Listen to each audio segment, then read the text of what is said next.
Praise the Lord. கர்த்தருடைய பரிசுத்த நாமத்துக்கு மகிமை உண்டாவதாக. இன்றைய நாளுக்கான இறை வாக்கியம் அப்போஸ்தலனாகிய பவுல் ரோமருக்கு எழுதின 12ஆம் நிருபம் வசனம் 9 மற்றும் 10.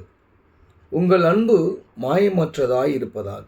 தீமையை வெறுத்து நன்மையை பற்றி கொண்டிருங்கள். சகோதர சிநேகத்திலே ஒருவர் மேல் ஒருவர் பட்சமாயிருங்கள்.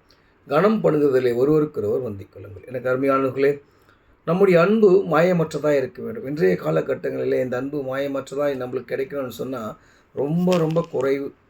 அது யாராக இருந்தாலும், நம்முடைய பெற்றெடுத்தவர்களாக இருந்தாலும் சரி, நம்ம பெற்றெடுத்ததாக இருந்தால் இந்த பிள்ளைகளாக இருந்தாலும் சரி, நம்மோடு பிறந்தவர்களாக இருந்தாலும் சரி, நம்மோடு பழகினவர்களாக இருந்தாலும் சரி, காலத்துக்கு ஏற்றாற்போல் சூழ்நிலைக்கு ஏற்றாற்போல் தங்களுடைய அன்பை பிரதிபலிக்கிறதான ஒரு உலகம் இன்றைய கால சூழ்நிலை இருக்குது. அழகாக சொல்கிறாரு, உங்கள் அன்பு நம்முடைய அன்பு மாயமற்றதாக இருக்கணும். எல்லார் மேலும் அன்பாக இருக்கிறது.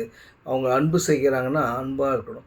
தீமை செய்களையே நீங்கள் என்ன பண்ணணும்? நன்மை செய்யணும். நன்மையை பற்றி கொண்டுங்கள். தீமை செய்களுக்கு நீங்கள் தீமை செய்யாதீங்க, அவர்களுக்கும் நீங்கள் நன்மை செய்யணும் சொல்லியா பவுல் அழகாக எழுதுகிறார்.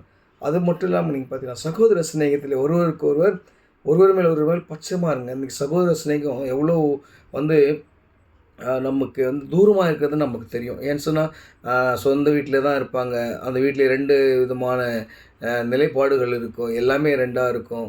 அப்படி சகோதரர் ஒருத்தருக்கு ஒருத்தர் பேசிக்க மாட்டாங்க. சகோதரிகள் ஒருத்தருக்கு ஒருத்தர் பேசிக்க மாட்டாங்க. இப்படி இல்லாமல் சகோதர பட்சத்திலே ஒருவருக்கு ஒரு என்ன பண்ணணுமா?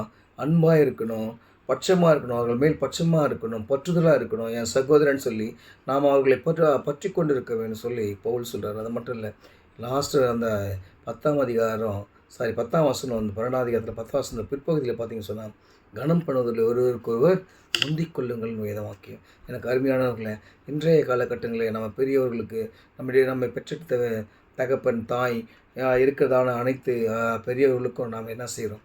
எப்படி கனம் பண்ணுறோம்? கடவுளுடைய வார்த்தையை நாம் வாசிக்கிறோம், கடவுளுடைய வார்த்தையை நாம் தியானிக்கிறோம். ஆனால் கனம் பண்ணுவதில் ஒருவருக்கு முந்திக் கொள்கிறோமான்றதை நாம் பார்க்க வேண்டும். ஏன்னு சொன்னால், நாம் கனம் பண்ணும்போது கர்த்தர் நம்மை ஆசீர்வதிப்பார். அவர் நிமித்தமாக நாம் யாரை கனம் பண்ணி ஆசீர்வதிக்கிறோமோ, நாம் ஒருவரை ஆசீர்வதித்தால் கர்த்தர் நம்முடைய குடும்பத்தையே ஆசீர்வதிக்க வல்லவர்.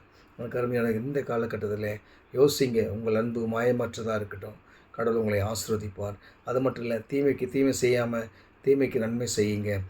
மோஸ்ட் இம்பார்ட்டன்ட் என்னன்னு சொன்னால், சகோதர சிநேகத்தில் ஒருவருக்கு ஒரு பட்சமாக இருங்க. கனம் பண்ணுவதில் ஒருவருக்கு ஒரு முந்திக் கொள்ளுங்கள். அப்படி இருந்தீங்களா, கர்த்தர் உங்களை மேன்மேலும் பெருக்க செய்வார். ஆமென்.